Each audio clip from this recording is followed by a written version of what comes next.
I mean, what I'm saying is this: boom, boom, boom. She go, go, go. Then he's like, "I'm not doing without you."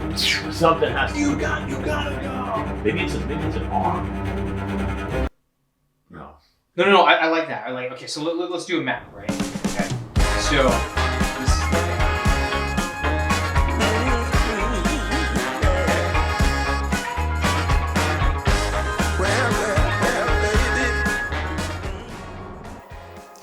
So it has been quite a while since I've brought you guys into the studio.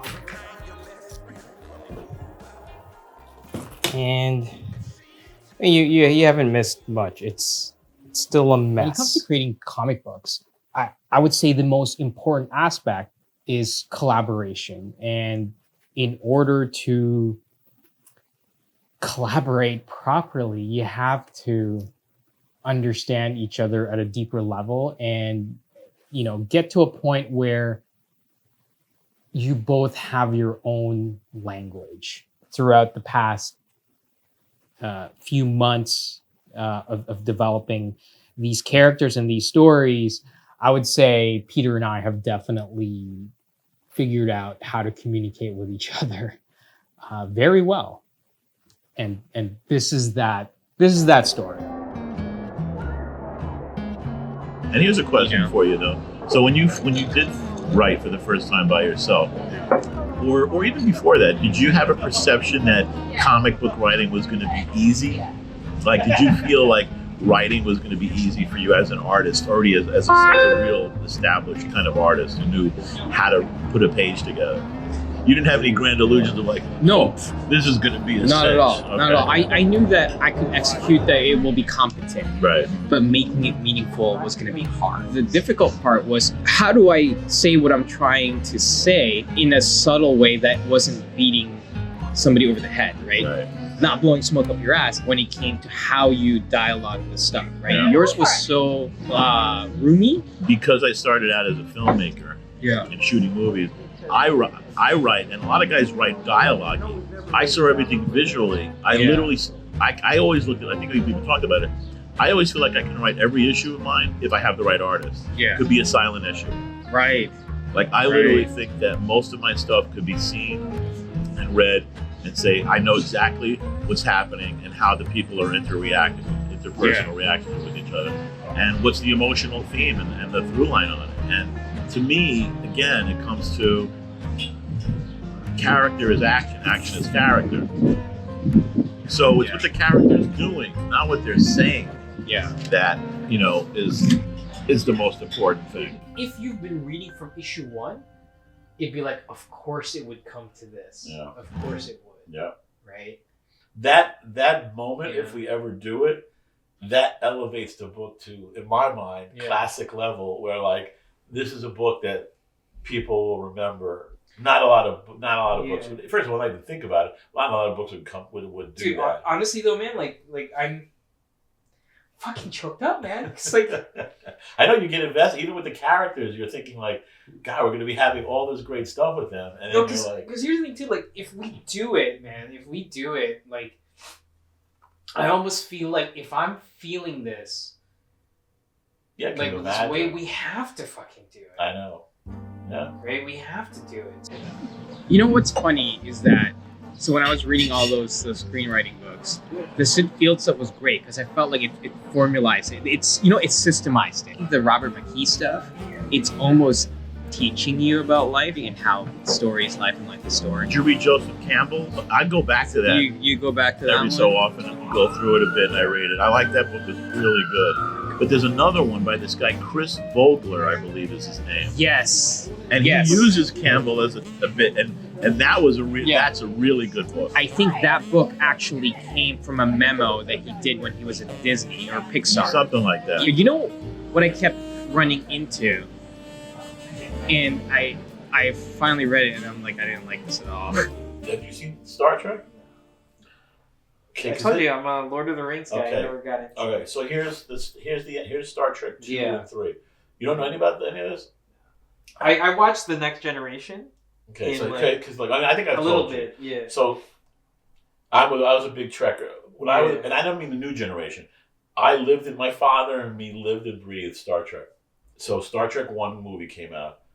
It was cold and emotionless, and they missed everything about they tried to be like, look at all this cool sci-fi shit, instead of always knowing that it was really about Kirk, Spock, and McCoy. Right. The first movie sucked. It was horrible. I walked out. I remember my friends were like, then the second movie came out, Wrath of Khan. The Wrath of Khan was the movie that made me weep for the first time uncontrollably in the theater. And I was with my girlfriend at the time, and who could never understand. I mean, so we sat there, and at the end, Spock goes into this radioactive room where he has to do something that but nobody else would. If you go in there, the minute you walk in to do it, you're dead. Right. But he can kind of withstand it. He can withstand it a little longer, but so he goes in, and Kirk's on the bridge.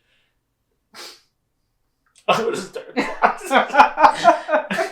How crazy. But, so and the sight away of them, it's Kirk, so Spock does it.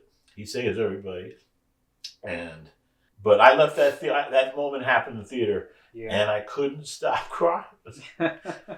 And my girlfriend's looking at me like, what the hell? And then I'm in the car, and we're about to leave the parking lot of the movie theater, and I'm still thinking about it, and I can't see it. And she's like, you want me to drive? And I'm like, you're going to have to. It's good. You know what I kept running into? And I finally read it, and I'm like, I didn't like this at all. Save the cat. Save the cat. That was awful. That's a pure commercial crass. You know. I mean, it's actually good to read that book because sometimes there's little all those books. There's always a nugget you can take out of it and say, how do I apply that to what I want to do? Sure. But yeah, Save the Cat definitely is one of those. You know what? It's too formulaic. Yes. Right.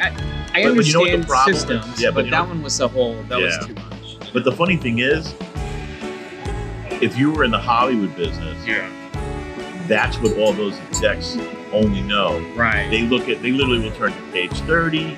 When they go through the first 10 about inciting incident, Where's the darkest hour? Yeah, they literally live and breathe it. Can I get a little bit more on? Sure. Yeah. Should I text him first or just call him? Hey, Brian. Hey, what's up, Pete? What's going on? Not too much. I'm sitting here with the great Francis Manipool. Hey, Brian. Oh, that's right. How you doing, Francis? Good, man. Good. We were doing amazing stuff this morning. Ran into a roadblock, and this is where you come in. We need to call you at our lowest times, All right, well, fire away. Yeah. How are you, by the way? Here's what I know.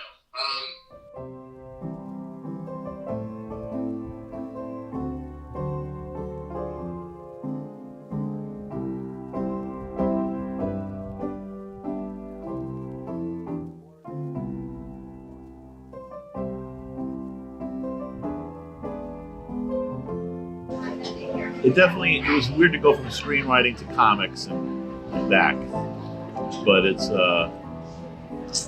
But that's probably why it's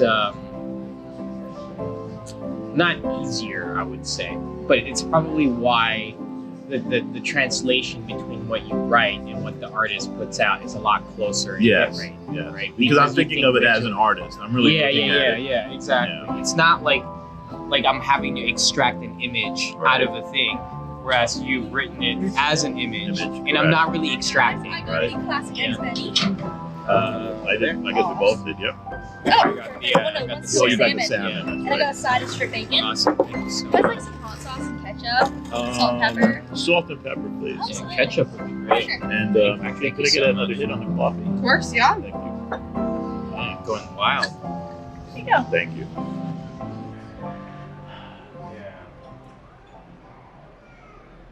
So what should we do? Because I don't want this thing to go too long, either. Actually, you know what would be 'Cause it's funny? And then she's like, all right, well, fuck, he's on his own. We see all these arrow attacks hitting the house. Coming at her, and she's like, Yeah. They're like, oh. dude, that's fucking awesome. That's awesome. Yeah, that's awesome. Yeah, I love it. That's a great opening scene. How's it going, guys? Oh, very good. How's your food? Well, you haven't touched it. The one piece of bacon is very good. Yeah. Perfect. Double smoke, I think it seems like. Thank you so Okay, much. enjoy your breakfast. Thank you. Take care. Here, I'm going to hypnotize you, friend.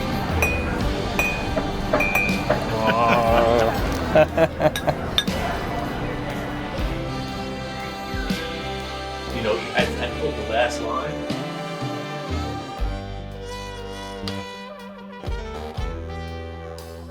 God damn it, Pete!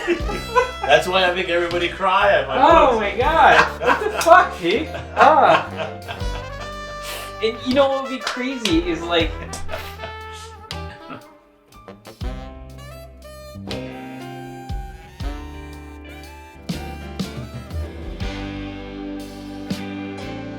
The Rocketfellers #1 is now available for pre-orders from your local comic shops. Make sure to give your local comic shops a shout so you don't miss out when the book hits the stands on November 28th.